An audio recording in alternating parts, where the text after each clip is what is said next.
Hi friends, welcome to my channel. ఈరోజు నేను మీ ముందుకు మరో అప్డేట్ని అయితే తీసుకొచ్చాను ఫ్రెండ్స్. అది అప్డేట్ ఏంటంటే ఎన్టీఆర్ భరోసా పెన్షన్లకు కొత్త రూల్స్. ఇది ఉంటేనే పెన్షన్ ఇస్తారు. కొత్త రేషన్ కార్డులకు అప్పుడే ఇస్తారు. కొత్త రేషన్ షాపులకు దరఖాస్తు ఆహ్వానిస్తోంది మన కూటమి ప్రభుత్వం. అలాగే రేషన్ అక్కడి నుంచే తెచ్చుకోవాలి. ఈ మ్యాటర్ ఏంటంటే పూర్తిగా తెలుసుకుందాం. ఈ పూర్తి మ్యాటర్ తెలుసుకునే ముందు నా ఛానల్ మీరు మొదటిసారి చూస్తున్నట్లయితే నా ఛానల్ని సబ్స్క్రైబ్ చేసుకొని బెల్ సింబల్ మీద క్లిక్ చేసిరండి. మీకు నోటిఫికేషన్ రోజు వస్తుంది ఫ్రెండ్స్. ఇక వీడియోలోకి వెళ్ళిపోతాం. ఎక్కడ స్క్రిప్ట్ చేయకుండా వినండి. నాకు లైక్ చేసి నాకు సపోర్ట్గా ఉంటానని కోరుకుంటున్నాను. మేము పూర్తిగా వివరాలకు వెళ్ళిపోదాము. మన పూర్తి వివరాలు ఏంటంటే ఫస్ట్ కొత్త పెన్షన్ల గురించి అయితే తెలుసుకుందాం ఫ్రెండ్స్. పెన్షన్లు ఏంటంటే కొత్తగా పెన్షన్లు ఇవ్వడానికైతే మనకి వచ్చే నెల అక్టోబర్ 2వ తేదీ నుంచి అయితే ప్రారంభించినట్లయితే మనకు చిన్న సమాచారం అయితే ఉంది. ఎందుకంటే మొన్న చెప్పినటువంటి చంద్రబాబు నాయుడు గారు కొత్త పెన్షన్లు అయితే ఇస్తాము, ఈ వచ్చే నెల నుంచి పెన్షన్లు ఇస్తాము, ప్రతి గ్రామంలో గ్రామ సభ పెట్టి గ్రామ సభలో ఎవరెవరికైతే పెన్షన్లు అర్హులు ఉన్నారో వాళ్ళకైతే ఖచ్చితంగా ఇస్తాం. అలాగే అనర్హులు చాలామంది ఉన్నారు. పోయిన ప్రభుత్వంలో చాలామందికి అనర్హులకు ఇచ్చారు. ఈ చోటి అనేసి పెన్షన్లు తీసుకునేది చాలామంది ఉన్నారు. అనర్హులుగా తప్పుడు డాక్యుమెంట్లు పెట్టి చాలా వరకు అనర్హులు ఉన్నారు. వాళ్ళందరినీ వెరిఫికేషన్ చేసి కొత్త పెన్షన్లు ఇవ్వడానికి దరఖాస్తు అయితే తీసుకుంటాము.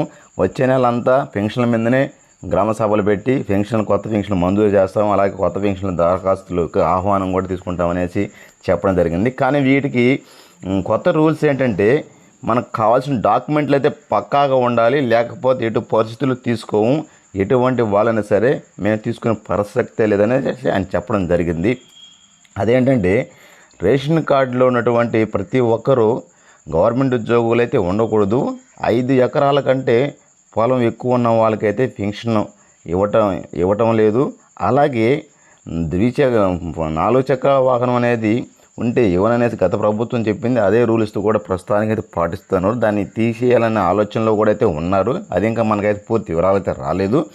కాకపోతే ప్రతి ఒక్కరు డేట్ ఆఫ్ బర్త్లు మార్చుకునేసి చాలా వరకు తీసుకుంటున్నారని ఆరోపణలు ఉన్నాయి. కాబట్టి ప్రతి ఒక్కరికి ఇదైతే కంపల్సరీగా ఉండాలి. ఏంటంటే ఆధార్ కార్డు హిస్టరీ అనేది కంపల్సరీగా తీసుకొనేసి కొత్త పెన్షన్లకి అయితే దాన్ని మెయిన్గా ఒక అప్లికేషన్కి అదొక మెయిన్గా ప్రూఫ్గా తీసుకుంటున్నారు. ఖచ్చితంగా అయితే అదైతే ఆధార్ కార్డుకి లింక్ అయి ఉండి ఆధార్ కార్డు అప్డేట్ మనం ఇస్తే దాంట్లో ఎప్పుడిప్పుడు ఏం మార్చారనే డీటెయిల్స్ మొత్తం వస్తాయి. కాబట్టి దాని ప్రకారం అయితే మన పెన్షన్లు అయితే చేయనున్నారు ఫ్రెండ్స్. ఇది అయితే కొత్త పెన్షన్కి రూల్స్ అయితే ఇలా ఉన్నాయి.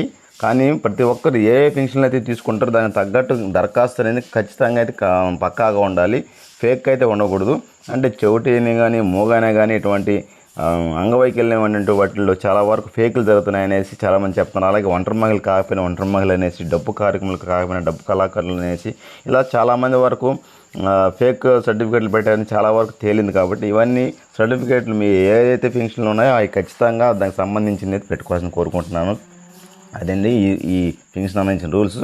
అలాగే ఈ కొత్త రేషన్ కార్డులు ఎప్పుడంటే అప్డేటు ఈ కొత్తగా ఉన్నటువంటి ఈ రేషన్ దుకాణాలు అయితే ఇవ్వనున్నారు. దాని గురించి పూర్తి వివరాలు అయితే నేను ఇస్తాను. ఇంటింటికి పంపిణీ రద్దు అయితే జరగడం జరిగింది. కొత్తగా 5,000 రేషన్ కార్డులు అయితే పంపిణీ ఇవ్వనన్నట్టు జరిగింది. కొత్త షాపుల డీలర్లకు భర్తీ చర్యలు అయితే కూటమి ప్రభుత్వ సర్కారు నిర్ణయం తీసుకుంది. అవి ఇవ్వటాలంటే పూర్తి తెలుసుకుంది. గత వైసీపీ సర్కారు అమల్లోకి తెచ్చిన ఇంటింటికి రేషన్ విధానానికి కూటమి ప్రభుత్వం స్వస్తి పలికింది. గతంలో మాదిరిగానే రేషన్ దుకాణాల ద్వారానే కార్డుదారులకు నిత్యావసరాలు పంపిణీ చేయాలనేసి నిర్ణయించింది. ఇందుకోసం రేషన్ దుకాణాల సంఖ్యలను పెంచడంతో పాటు అవసరమైన మేరకు డీలర్లను కూడా నియమించేందుకైతే సిద్ధమైంది. రాష్ట్ర వ్యాప్తంగా ప్రస్తుతం ఉన్నటువంటి 29,790 రేషన్ షాపుల దుకాణాలు అయితే ఉండగా మరో 4,000 నుంచి 5,000 రేషన్ షాపులు ఏర్పాటు చేసేందుకైతే ఈ ప్రభుత్వం కీలక నిర్ణయం తీసుకుంది. అయితే గత ప్రభుత్వం వైసీపీ ప్రభుత్వ హయాంలో ఇంటింటికి రేషన్ పేరుతో అమల్లోకి తెచ్చినటువంటి మొబైల్ డెలివరీ యూనిట్లు ఎండిఏతో కార్డుదారులకు అంతగా ఉపయోగం లేకపోగా లబ్ధిదారులు పనులు మానుకొని వాటి కోసం ఎదురు చూస్తుందనేసి కూటమి ప్రభుత్వం అయితే చెబుతోంది. గత ప్రభుత్వం 9,260 ఎన్డీఏలను అందుబాటులోకి తీసుకురాగా కాగా వాహనాల కొనుగోలు నివారణ కోసం దాని పేరుతో 1,800 కోట్లకు పైగా ఖర్చు చేసింది. అయినా కార్డుదారులు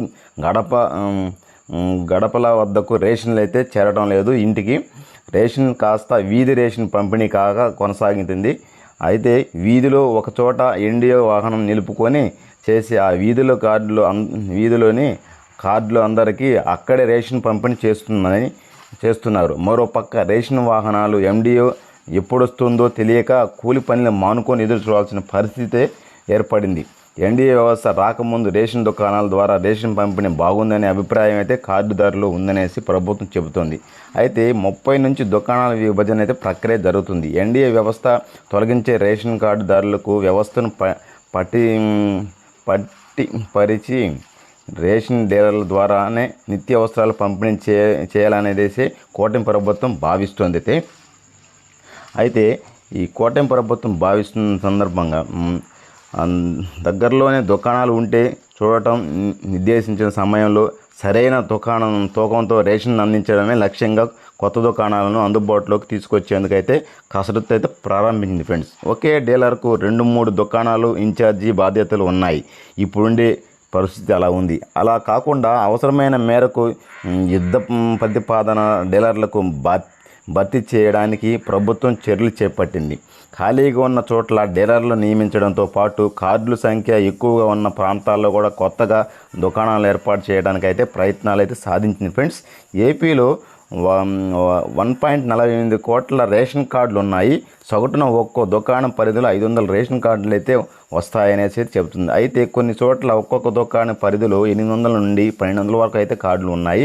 ఇలా ఎక్కువ కార్డులు ఉన్న చోట్ల కూడా అదనపు డీలర్ దుకాణాన్ని ఏర్పాటు చేయనున్నారు. దుకాణాల విభజనలో భాగంగా గ్రామీణ ప్రాంతాల్లో 400 నుండి 450 కార్డులు, పట్టణ ప్రాంతాల్లో ఒక్కో దుకాణానికి 500 నుండి 550 రేషన్ కార్డులు, కార్పొరేషన్ పరిధిలో 600 నుండి 650 రేషన్ కార్డులు ఉండేలా చర్యలు తీసుకోవాలనేసి ప్రభుత్వం అది ఉత్తర్వులు జారీ చేసింది ఫ్రెండ్స్.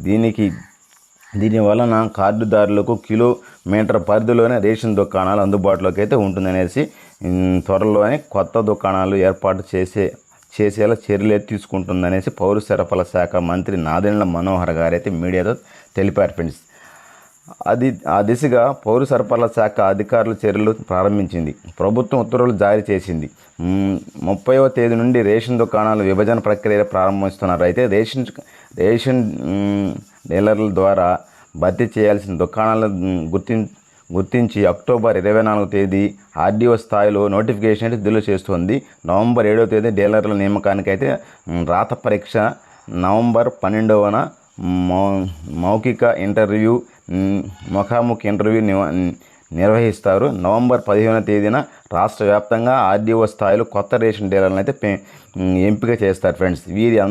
వీరికి మరుసటి రోజు అపాయింట్మెంట్ అయితే ఆర్డర్లు జారీ చేస్తారు ఫ్రెండ్స్. 18వ తేదీ కొత్త రేషన్ అంటే నవంబర్ 18వ తేదీన కొత్త డీలర్లకు ఆధార్ రేషన్స్ లేఖలు అందజేస్తారు ఫ్రెండ్స్. నవంబర్ 23వ తేదీ ఈ పాస్ పరికరాలను అందజేస్తారు ఫ్రెండ్స్. ఈ ప్రక్రియ ద్వారా డిసెంబర్ నాటికల్లా మరో 5 నుంచి 6 వేల వరకు రేషన్ షాపులు అయితే కొత్తగా రానుంది. ఎవరైతే రేషన్ షాపులకి అయితే ఆసక్తి చూపిస్తున్న వాళ్ళకైతే దీనికైతే కొత్త అవకాశం అయితే అనుకోవచ్చు. అయితే అలాగే రేషన్ కార్డులు కూడా ఈ దుకాణాలు వచ్చిన తర్వాత రేషన్ కార్డులు కొత్తగా జారీ చేయాలనే ఆలోచనతో కూడా ఉన్నారు ఫ్రెండ్స్. అప్పుడే ఈ రేషన్ కార్డులు కూడా ఉన్నది, లేదా ఇంకా ముందుకు కూడా ఇవ్వచ్చు కొత్త రేషన్ కార్డులని. ఎందుకంటే కొత్త రేషన్ కార్డు ద్వారానే కదా ఈ పథకాలని అమలు చేయాలి. కాబట్టి ఈ దుకాణాలు ద్వారానే ఈ రేషన్ షాప్ కూడా ఇవ్వాలంటున్నారు. కాబట్టి ఆ రేషన్ షాపుల దుకాణాలు అయిపోయిన తర్వాత కొత్త రేషన్ కార్డులు కూడా మళ్ళీ కూడా మంజూరు చేయవచ్చు.